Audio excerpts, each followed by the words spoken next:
গত 16 তারিখ আমাদের কাছে একটা চাইল্ড লাইনের তরফ থেকে আমাদের কাছে একটা ইনফরমেশন আসে যে ধর্মনগরের একটি নাবালিকা মেয়ে যার বয়স 16 বছর ওয়েস্ট বেঙ্গল মানে পশ্চিম বর্ধমান রানীগঞ্জ থানার আন্ডারে একটা ছেলে ওনার বাড়ি পশ্চিম বর্ধমান।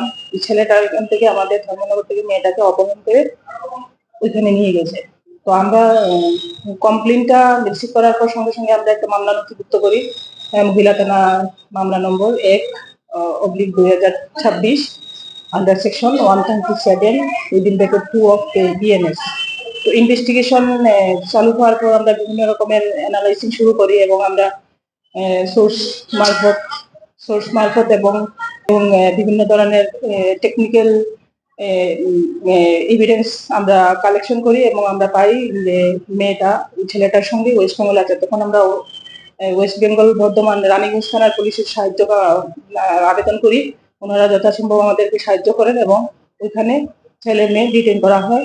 পরবর্তী সময় আমাদের ধর্মনগর নর্থ ডিস্ট্রিক্টে আমরা এসপি স্যারের পারমিশন নিয়ে আমার কেসের আয়োজনে আছেন উষারানী দেবনাথ, উনি ওনার টিম নিয়ে ওইখানে মুভ করেন এবং গতকাল রাতে আমরা মেয়েটাকে রিকভারি করে এবং ছেলেটাকে গ্রেফতার করে এখানে ধর্মনগরে নিয়ে আসি।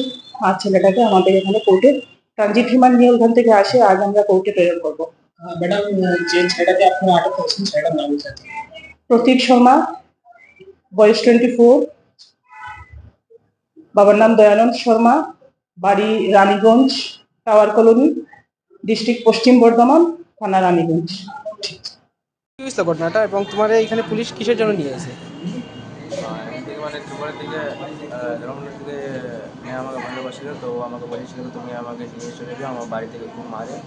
আমার মা স্টেপ মাদার আছে, আমার স্টেপ মাদারটা আমাকে খুব ই করে, আমার বাবা আছে গরম কাঠ নিয়ে আমার মুখে ঢুকিয়ে দিচ্ছে, আমার কাকা আছে ও আমার সাথে ভুল ব্যবহার করছে, আমার গায়ে হাত দিচ্ছে, এই করছে ও করছে, তো আমাকে নিয়ে যাও, আমি তোমার সাথে থাকবো, সে থাকবো, তাই আমি এসেছি, ওকে নিয়ে গিয়েছিলাম। মানে তোমাদের আলাপ কোথায় হয়েছিল? ফেসবুকের মাধ্যমে নাকি? না না, আমার ইনস্টাগ্রাম আছে। ইনস্টাগ্রামে। তোমার বাসা কোথায়? আমার বাড়ি এই রানীগঞ্জ, ওয়েস্ট বেঙ্গল। রানীগঞ্জ। তুমি রানীগঞ্জ থেকে এখানে এসেছিলে মানে ওই মেয়েটাকে নিয়ে যাওয়ার জন্য? হ্যাঁ, ও আমাকে বলেছিল তো তুমি এসো, আমাকে নিয়ে চলে যাও, তাই আমি এখানে এসেছিলাম, ওকে নিয়ে চলে গেছিলাম।